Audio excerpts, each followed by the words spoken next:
Hey guys, I'm doing a movie review and I'm joined by my friend Cara. Sup? Cara or Cara? How do you like pronouncing it? Tomato, but I do go by Cara. Movie we want to review is Godzilla Minus One, which came out in 2023. Now, Godzilla Minus One was written and directed by, how do you pronounce his name? I would say that's Takashi Yamazaki. Takashi Yamazaki. And this is the 37th film in the Godzilla franchise. Now, this is not in continuity with the current American Godzilla series, nor is this in continuity with 2016's Shin Godzilla. This is a pure reboot of the Godzilla timeline, and sort of acts as a loose remake of the original 1954 film from Ishiro Honda. Now, I actually already reviewed all the other Godzilla movies all the way back in 2020. Then in 2021, when Godzilla vs. Kong came out, I reviewed that. So what did you think of Godzilla Minus One? I hadn't seen the original in a long time, so to see this with you was just, it was so good. It was incredible. I was blown away, and it finally felt just like a real human story that just happened to have Godzilla in it. I remember just glancing at you and thinking, is it really this good? Like, this is, it's just the acting on point, the effects and the visuals, and just, I was attached to these human characters, which hardly ever happens in, say, like a slasher or, I don't know, movies with real people. But this one really got to me. Just the slow burn, a Japanese director, he was familiar with all the homages to the original film. I loved it. Loved it so much. Yeah, this was actually my favorite film of 2023 next to Talk to Me. Woo! Woo! Love Talk to Me! Now, I want to point out, and people who watch my YouTube channel know this already, the original Godzilla is actually my favorite film of all time, and I love the franchise overall, but very few of the other Godzilla movies have really come close to matching the original. Some have tried, like there's Godzilla 1985 that tried to, like, match the tone of the original film. Then there's Shin Godzilla, which came out a few years ago. But honestly, this is the closest. Among all the other Godzilla movies, this is the closest to actually matching the tone and themes of the original 1954 film. Absolutely. And I actually think, I'll say it, this is probably the best film in the franchise since the original. A big thing with the original Godzilla is it was really more of a drama that just happened to feature a giant monster as the main conflict of the story, but the movie was less about the monster and more about why the monster existed and what the monster represented. And it's no secret that the original Godzilla was meant as a clear Hiroshima allegory. In that sense, Minus One was very true to the original film. I know you said you've seen the original. Have you seen any of the other ones? I have not, actually. I saw, I guess in 2017, the original. I really did like it. Black and white, just the allegories, and again, held my attention with the human characters. Growing up and going to anime and horror conventions, I just saw posters of all the other sequels in the Godzilla franchise. They looked fun, like Mothra and all these big kaiju battles. Never pursued them, never had an interest. So when this rolled around, and you brought me, I loved it. I was actually like, oh, finally, delicious, good food. Like, this was riveting. I remember seeing the Bryan Cranston one, and that's all it is. It's just Godzilla featuring Bryan Cranston, and he doesn't even make it through the whole movie. Like, I'm tired of just the big guy, and you're not telling a story with the big guy. Godzilla was a focal point. He's the title of the film, but then it's a backdrop, and I'm like, this is what cinema was, and this is what cinema can be. It felt really great. So I actually saw this movie 3 times in the theaters. The first time I saw it was with my sister. We actually saw it in New York City. Second time I saw it with Cara, and the third time I was by myself and I saw the black and white version of Godzilla Minus One. So the plot of Godzilla Minus One is it begins in 1945 at the tail end of World War II, and we follow a kamikaze pilot named Koichi who makes a quote-unquote emergency landing at this military base on an island called Odo Island, which if you've seen the original film, you would know is a pretty important location in Godzilla lore. War. This isn't in continuity with the original film, this is completely set within its own timeline, but still, if you've seen the original, you would know that name. Now, it turns out there's nothing actually wrong with his plane, he just doesn't want to go through with this literal suicide mission that his government is sending him on. Now, unbeknownst to the men stationed there, Odo Island is actually home to a dinosaur-like creature that the natives have dubbed Godzilla, and this creature ends up showing up at the base one night, prompting one of the men to shoot at it with a gun, which causes the creature to retaliate and ends up killing all but two of these men. Now, Koichi, who is one of the two survivors, actually potentially had a chance to kill the creature at one point, but out of fear did not take the shot, causing the other survivor, a mechanic named Tachibana, to label him a coward. So, Koichi returns to a Tokyo devastated by the American fire bombings, and he's now dealing with a lot of trauma and guilt over this experience with the monster, coupled with the trauma of the war in general. He's also made to feel like a failure because as a kamikaze pilot, he wasn't supposed to come back. He was supposed to do his quote-unquote duty and die for the good of the Japanese Empire. But he ends up meeting a young woman named Noriko, who has recently taken in this orphaned baby girl, and he reluctantly lets them live with him, and the three of them end up developing sort of a family unit. Some months and eventually years go by, and it seems like Koichi is finally getting his life back together, while Japan is bouncing back from the devastation of World War II. But the United States ends up testing a hydrogen bomb not too far from Odo Island, and this creature, Godzilla, is hit with the blast and is horribly mutated into an unstoppable behemoth, and is also cursed or blessed, depending on how you want to look at it, with the powers of the atomic bomb. So, this literal monster from Koichi's past, now baptized in the fires of the atomic bomb, has come back to haunt him, but has also brought with it the specter of World War II to once again haunt Japan as a whole. So the film deals with a lot of deeper themes like survivor's guilt, trauma, the trauma of war, especially World War II. Basically, in this movie, and it was the same thing with the original Godzilla, in this one, Godzilla basically is the shadow of World War II made flesh. Like, he's basically all the traumas that were done to Japan, and to an extent you could also say he's sort of a representation of the traumas that Japan inflicted on other countries during World War II, because Japan also committed a lot of war crimes during the Second World War. Like, Godzilla is basically, he's all of those things manifested as a monster. Like, that's basically how you can read Godzilla in both the original and in this one. Deals with themes of self-sacrifice, but also deals with this whole theme of how you don't have to die for nothing, because that was a big thing with the kamikaze pilots. The Imperial Japanese military was basically sending these young men literally to kill themselves for the honor of the nation, all for the honor of this war that Japan didn't even win. These young men, they were being sent off to die for nothing. It's amazing how Japan has become so synonymous with Godzilla, and like you said, the origins of that, it's all the fears and traumas of a nation and the effects of war manifested as one entity. It's like when you have all that energy and you have all that absolute despair as a nation or as a people, like, what do you do with that? It comes out creatively, and it's so cool to see that, because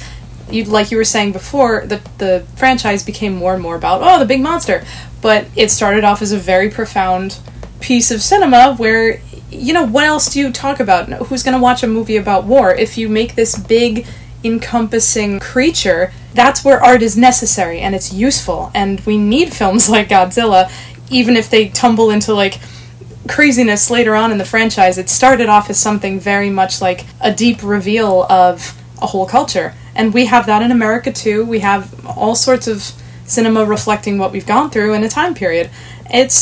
I love the first one, and the big kaiju fights never interested me, but I'd be willing to see where the franchise has gone.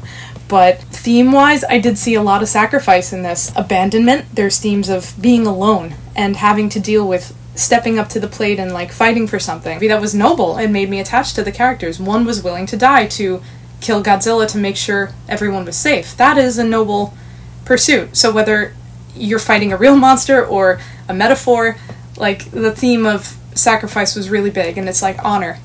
You know? That was what I got out of it. Now, there are some points in the film where the main character has these nightmares about what he experienced on Odo Island, where he's having these visions of Godzilla and visions of the soldiers who he saw killed by Godzilla. And I'm wondering if that was meant as a reference to Ishiro Honda, the director of the original Godzilla. Ishiro Honda actually did serve in World War II.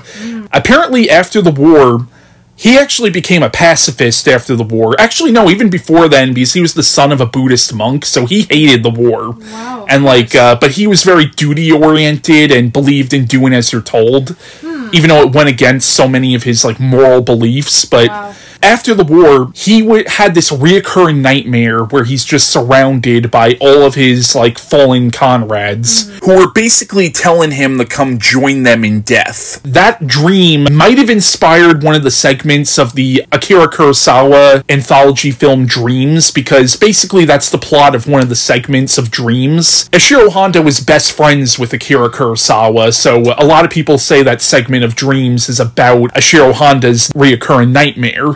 But I have a feeling that a lot of the dream sequences that the main character has in this movie might have been inspired by that whole story about Ishiro Honda. That's fascinating. It's really layered, especially with the Survivor's Guilt. Seeing those flashbacks, it haunted him throughout the whole movie. Like, we feel for him. Koichi was haunted, and he wanted to work through he wouldn't probably use the word trauma, but he had a war to fight, an internal war, and he said he wasn't ready to marry that girl or even think about that and think about her in that way because he was dealing with his own inner war as well as this outside war of Godzilla. That's a very human struggle. We're dealing with outside crap all of the time, and then we're dealing with our own inner crap that we still have to work through. Oh, it's so good. It's just fascinating. It was well done. I was hanging on to their words, and I was really inspired because they weren't pushing these ideals. Like, sacrifice just seemed like a natural theme, like, you have to stay alive, you have to win, and it's very noble. And it didn't feel ham-fisted, it didn't feel patriotic, it felt just like, this is ingrained, this is like their duty. Like you said, a theme of duty, that's what they do. Yeah. They're in wartime, that's their mentality. And yeah, I really liked it. I was inspiring. I don't watch war movies very often unless they're like, I don't know, acclaimed, or like Saving Private Ryan or something, but yeah, this was inspiring. I'm also not a huge watcher of war movies, but typically the ones that I do like are the ones that are specifically anti-war, like Oliver Stone's Platoon or Born on the 4th of July, or the ones that are just really weird and horror-oriented, stuff like Sallow or Men Behind the Sun, or, you know, like Jacob's Ladder? Yeah, like Jacob's Ladder. Like, Jacob's Ladder is one of my absolute favorite movies, and that's absolutely a film about the Vietnam War, but it's also a horror movie, too. Of course. Oh, I really want to watch that one. I've just heard nothing but good things. Oh, it's amazing. Good. But yeah, a lot of the themes you mentioned, trauma, and him dealing with that Survivor's Guilt. It's interesting that his consciousness would beckon him to, like, join his friends again, but he did the opposite of that. Real quick, here's my friend Jeremy giving his thoughts on Godzilla Minus One. I really enjoyed watching Godzilla Minus One. It goes back to Godzilla being the bad guy and is also a lot more serious than a lot of the older Godzilla movies. It reminded me of the first movie, in which Godzilla is a metaphor for the atomic bomb, and the human characters in this movie were great to watch too. Especially the main character, who's traumatized by an encounter with Godzilla at the beginning of the movie. I really liked Godzilla's look in this movie. He's terrifying, and I like how enraged they make him.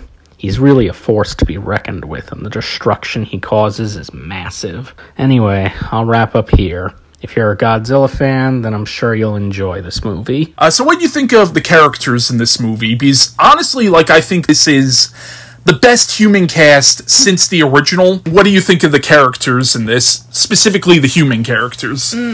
What could I say that I haven't already said? I love them. I hung on to every word. I believed it. And as someone that doesn't normally watch those type of... I love period pieces. I love period shows and films when I get to see it. So for me to get engrossed in this time period and the struggle of these characters trying to find a job, trying to care for this orphan kid. Like, it was very human, and it struck a very good balance between the humanity and the weird supernatural crap that's happening around them, and the inner war that Koichi is having as a human, like, dealing with the aftermath of war. I didn't come from a military family or anything like that, so to see war stories or just, like, anti-war stories are very, nowadays, inspiring. I liked what I saw. I liked the girl. Noriko. I liked her, too, because she was, again, slow burn, not immediately romantic. I didn't really care about that. But then you get attached. It was a very slow film, which I liked, because it felt like you are taking that time with them. When things happen instantly, you were mentioning with the new Alien Romulus movie, off topic, but you said things happened a little fast. And this, when you are given the time to absorb the character's life and their moments, when you see the little baby growing up, it's like you are there. And when they take the time to almost live life with you, you're going along for that ride as the audience. I liked following their journey. My one issue with some of the acting in the movie, and I understand some of this is an aspect of, like, Japanese culture in general, is there were points where the main character kind of overacts in some scenes, but then again, I know that I think that is a thing with a lot of other, like, Japanese drama films, is there is sort of, like, this sort of almost overly melodramatic from a Western point of view, sure. But again, I can't criticize it that much because I know it is, like, just an aspect of their culture. Yes, I think I might know what you mean with, say, like, a screaming part or a trauma part. Like, yeah, everybody processes it differently. It felt, when they needed to release those big emotions, it was big and loud, but it felt to me real. I can see how you might feel it was exaggerated. You said this reminded you a lot of an anime?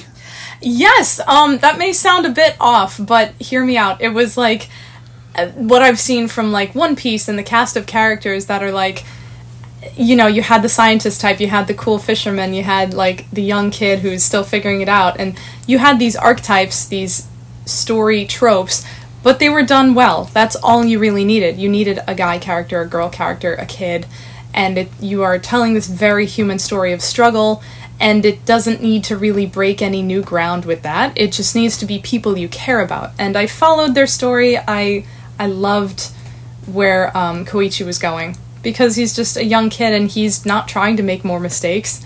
You know, he passed out, and then, like, people are blaming him for staying alive as a kamikaze pilot. Like, there's a lot of shame.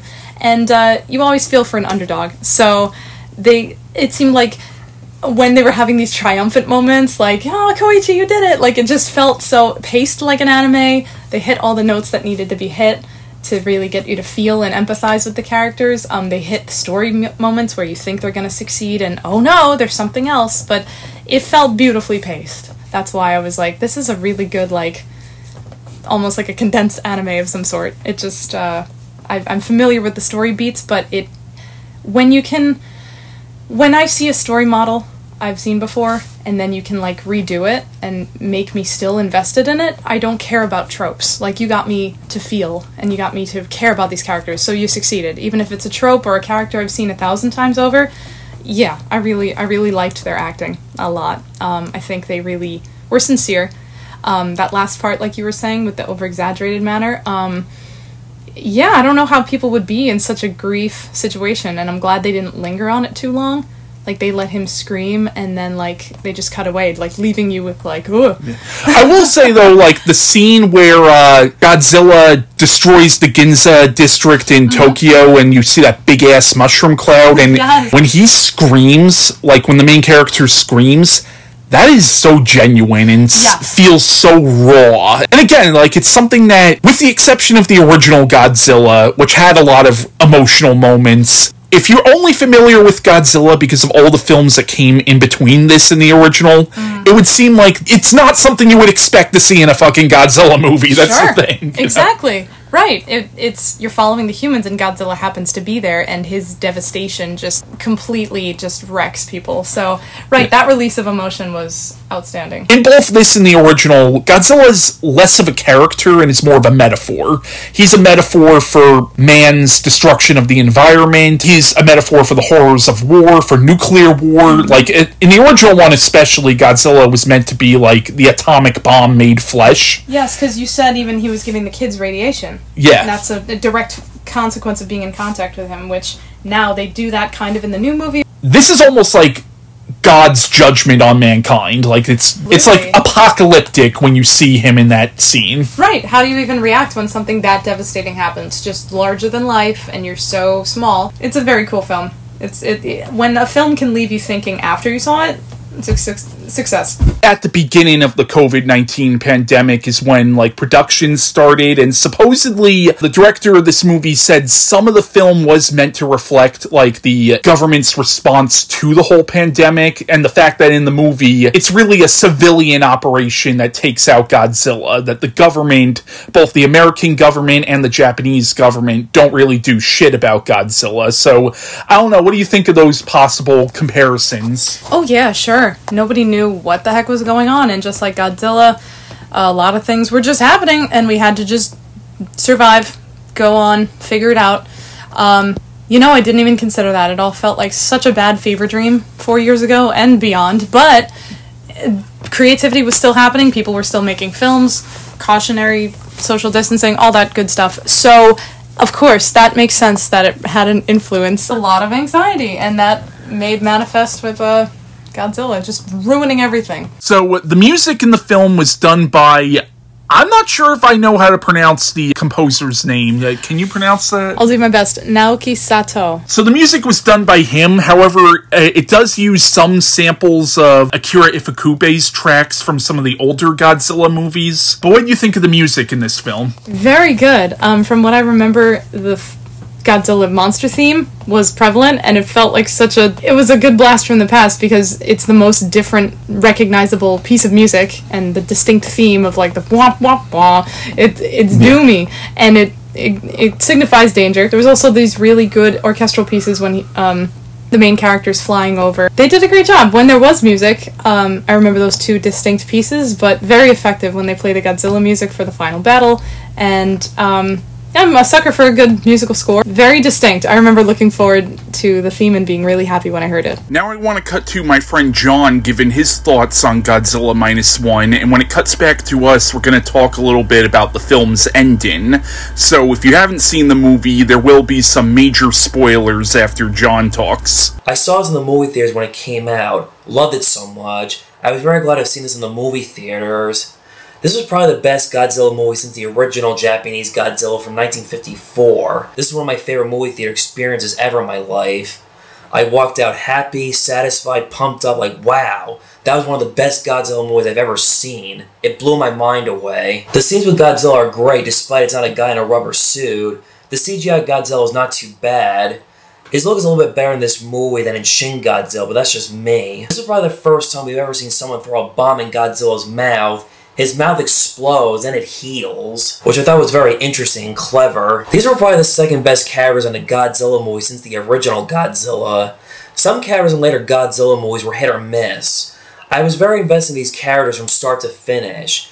Even when Godzilla was not in a scene, I thought to myself, in a good way, if this was not a Godzilla movie, it could have been a good World War II drama movie. The other thing I liked about this movie showed after when World War II was over, how it was hard for people in Japan to adjust after World War II, how Japan's economy took a while to recover after the war, kind of like Bicycle Thieves, but when Godzilla attacked, it made things worse for Japan, where it was another war, humans against a giant monster. I'm not going to spoil the end. I will say, I did cry and tear up a little bit after fighting Godzilla and what Kochi's been through. He deserved a happy ending. That was my brief review on Godzilla Minus One. Thank you, Christian, and see y'all next time. Now, major spoilers if you haven't seen Minus One yet, but midway through the film when Godzilla attacks the Ginza district and causes that atomic explosion, Noriko is seemingly killed. Specifically, what happens is she pushes Koichi out of the way as she's hit with the shockwave, leaving us to believe that she's dead. However, at the very end of the film, we see that she's still alive, which I initially had problems with when I first saw the movie, because I felt that kind of killed a lot of the drama, because Some of the film's most emotional moments were the scenes where we thought Noriko was dead, when they're having the funeral and then their adopted daughter is crying.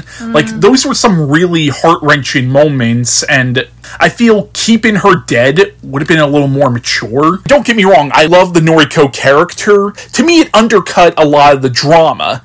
At the same time, there is something very important about the last shot of the movie, because when we see Noriko in the hospital, we see this black mark on her neck that seems to be expanding. So what do you think that is? It's definitely venom. Eddie.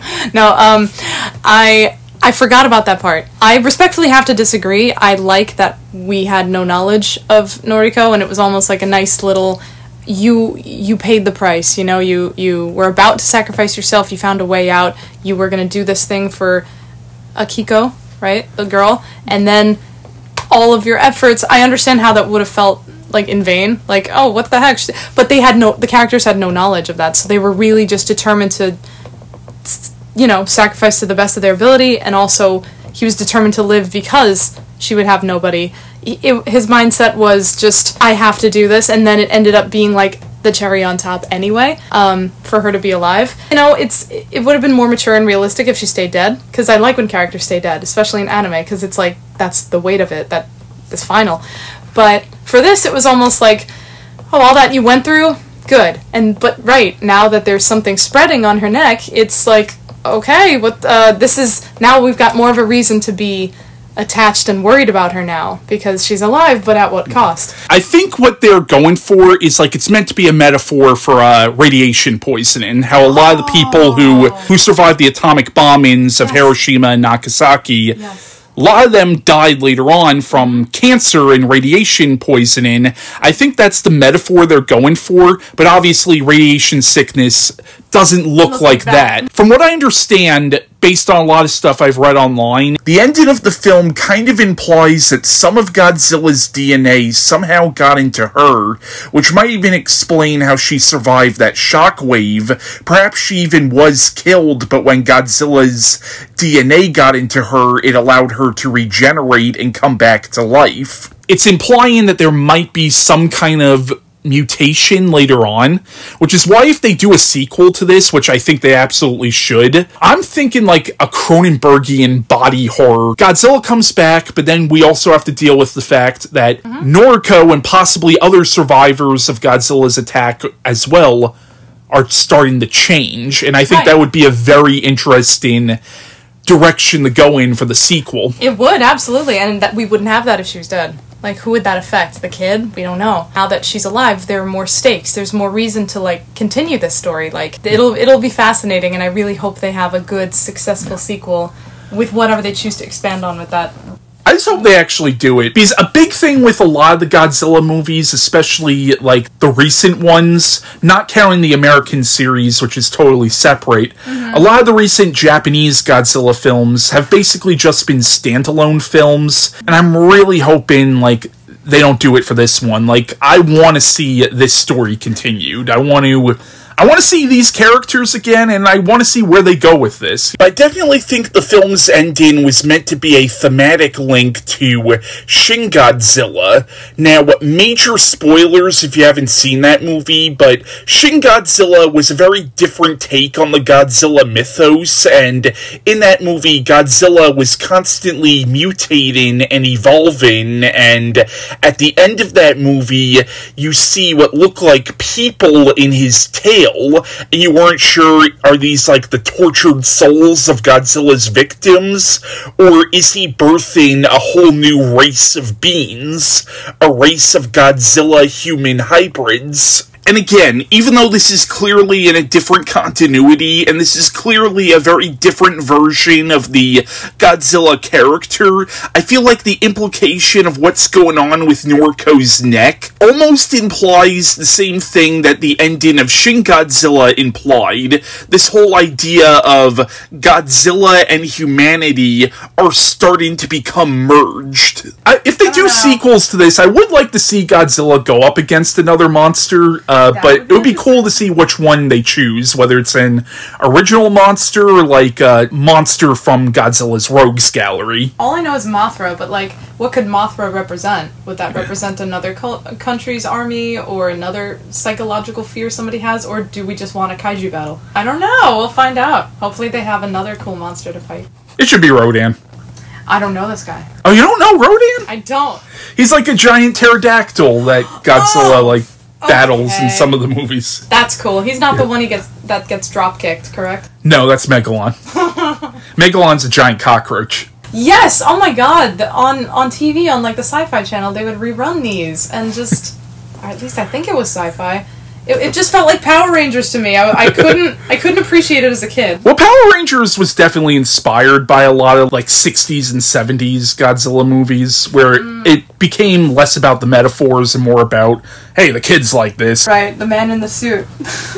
But I will say this might not necessarily work as a sequel to Minus One, but somewhere down the line, Toho definitely has to do a Godzilla vs. Gamera. At this point, fucking make it happen. I know Gamera is not technically owned by Toho, but you know what? If they could get it for one movie, fucking do it. I'm glad you like this movie. Really did, man. Thank you for showing it to me. It was a really, really good surprise. Like, Talk to Me was a really good surprise, and then this was just so good. So, yeah, that was our review of Godzilla Minus One.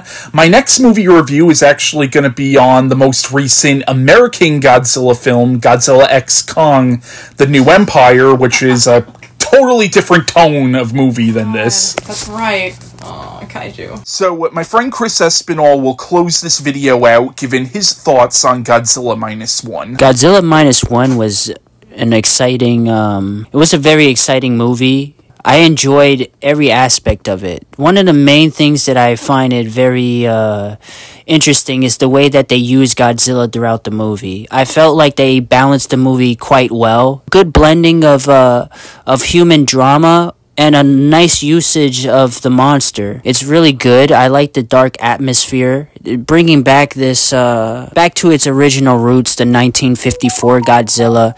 And not only that, we've been having a lot of dark Godzillas lately, with this one being one of a few. And I think the overall tone of it was pretty well done. I like the fact that Godzilla is very menacing looking. There's something about his eyes that are very human-like, but his demeanor is very unhuman. It's very unsettling to see. For an example, there was a favorite scene of mine that I enjoyed a lot where the boat was being chased. It was the boat chase scene. The atmosphere of it was so chilling. It started off with this musical score, and the score happens to have these the sound effects that begins the score. I don't know if anybody caught on to it, but there were sounds of the planes that were the kamikaze planes, the engines of the plane just swarming down, and it builds this overall tension. And as they're trying to flee away from Godzilla, it's almost like Godzilla was playing. I feel like Godzilla could have propelled and reached that boat at any time it felt like it. But I felt like it was just playing, like a cat and mouse game. You could see its expression where it was completely interrupted by the battleship, that it was just agitated and annoyed. I felt so much emotion from this creature particularly. So this was around a time where there were still Americans in Japan during this time. They couldn't film that exactly, but I like the fact that they put some scenes with the destroyed ships. I also enjoyed the scene where Godzilla completely desecrates a town in Japan. There's this very interesting moment in that scene particularly where Godzilla turns around and looks at the impact of his atomic breath, which is devastating. I think it's the most devastating thing I've seen out of every Godzilla movie. The aftermath of it is devastating, and it creates this huge mushroom cloud, and Godzilla is just staring at this mushroom cloud. It's just very weird, but when I saw that, it's almost as if it's just admiring its destruction. You generally get a sense of, the one thing I like about this movie is you generally get a sense of how it felt like in Japan, how people were labeled with so much dishonor, disgust, almost better to be dead to some people in Japan. It's not, the culture doesn't really reward cowardness. This not only is a conflicting thing towards the main protagonist, as well as losing almost every person that he loved and cared about. The trauma of the war, as well as the trauma of his inadequacy to save his friends, and the destruction that he could have prevented, was a haunting thing for this character. And you get a sense of you generally feel for this character, a very supporting woman that comes later on in his life, as well as a child, not his and not really his girlfriend, but there is a love romance that develops later on in this film between the two. And really, this war within this worldview of the protagonist is holding him back for him to move on and to take the responsibility of a father role to this child. There's a lot of self-searching in this for this character. There's a lot of growth within this character and a lot of acceptance and camaraderie. He meets a lot of friends that builds him up. These friends have such a well-built dynamic that you generally just don't want them to die. An amazing movie. An amazing score. The CGI and effects, the creature design, fantastic. The Easter eggs, there's some homages to the classics. There's a scene in the scene I was discussing before where Godzilla enters into the city and desecrates. There's this moment where there's this narrator on the radio just continuously talking through Godzilla, just coming across the building and sending them down to their destruction, is almost similar to the 1954, where it was the same scenario, but they're in a tower. There's a lot of great things in this. I hope that they continue using this Godzilla. I really hope that they bring some other elements in. What can they do with other monsters, other classics? This makes me very excited. This makes me very, very excited for Toho. And that's my review.